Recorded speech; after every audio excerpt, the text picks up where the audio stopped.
क्या आप देश और दुनिया की खबरों से रह जाते हैं बेखबर? तो सब्सक्राइब कर लीजिए हमारे HT न्यूज चैनल को और बेल आइकॉन को दबाना मत भूलिएगा।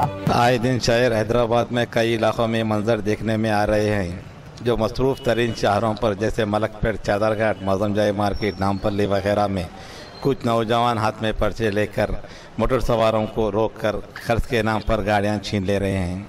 इस हरकत को रोकने के लिए हैदराबाद की पुलिस से अवाम गुजारिश करती है और पुलिस को इसमें ताउन की ज़रूरत है ताकि अवाम को इन नौजवानों की शर से निजात मिले।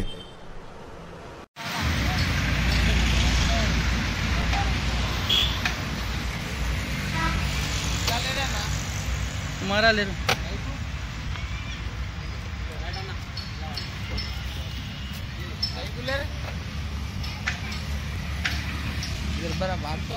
करता हूँ ठहर, टाइम ही नहीं आ रहा, मैं कहाँ जाता हूँ।